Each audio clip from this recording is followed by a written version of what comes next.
ৰূপৈহাটৰ কদমগুৰিত ৬০ বছৰীয়া বৃদ্ধ নিৰুদ্দেশ। ৰূপৈহাটৰ কদমগুৰি গাঁৱৰ মাইনুদ্দিন প্ৰায় ৩ মাহ ধৰি সন্ধানহীন হৈ আছে।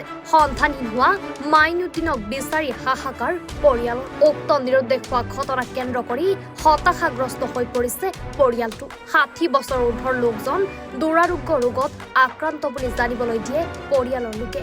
নিৰুদ্দেশ হোৱা মাইনুদ্দিনক বিচাৰি নাপাই কাৱৈমাৰী আৰক্ষীৰ পহৰা চকীত পৰিয়ালৰ লোকে এখন লিখিত জাননী দিয়ে। উক্ত লোকজনক যদি কোনো লোকে প্ৰত্যক্ষ কৰে তেন্তে 6002780043 নম্বৰ অথবা 7002652492 এই দুটা নম্বৰত যোগাযোগ কৰিবলৈ আহ্বান পৰিয়ালৰ।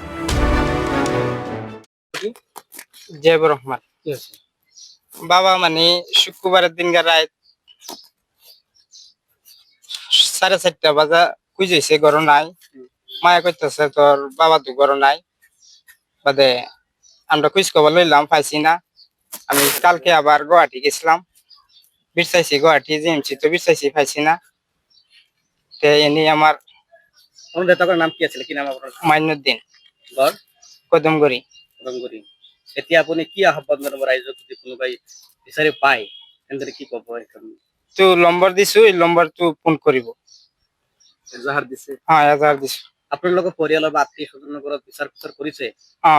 পোৱা নাই? পোৱা নাই। কাৱৈমাৰী গাঁও পঞ্চায়তৰ অন্তৰ্গত মাইনুদ্দিন কদমগুৰি গাঁৱৰ আজি 3 দিন ধৰি সন্ধানহীন হৈ আছে।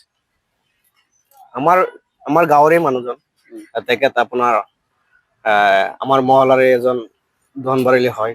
তেখেত মানে কেঞ্চাৰ ৰোগত আক্ৰান্ত, তেখেত সন্ধানহীন হৈ আছে। এতিয়া আমি 60 বছৰ মান, 60 বছৰ হয়। আজি কেইদিন? 3 দিন ধৰি হ'ল। হয়, আপোনালোকে পৰিয়ালৰ বা কিবা বিচাৰ কৰিছে?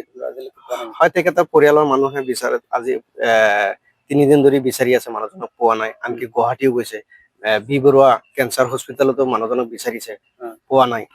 এতিয়া আপোনাৰ কাৱৈমাৰী থানাত এজাহাৰ দিলো, মানুহজনক কোনো সদয় ব্যক্তিয়ে যদি পায় তেতিয়াহ'লে আমাৰ লগত যোগাযোগ কৰিব। তেখেতৰ আত্মীয় মানুহ আছে, তেখেতৰ লগত যোগাযোগ কৰিব। নাম্বাৰটো জনাব। নাম্বাৰটো হ'ল 6002780043। এই নাম্বাৰত কল কৰিলে যোগাযোগ পাব। আৰু ৰাইজক এটাই আহ্বান জনাম, মানুহজনক যে অতি সোনকালে যদি পায় আমাৰ লগত যোগাযোগ কৰিবলৈ আহ্বান এইটোৱে।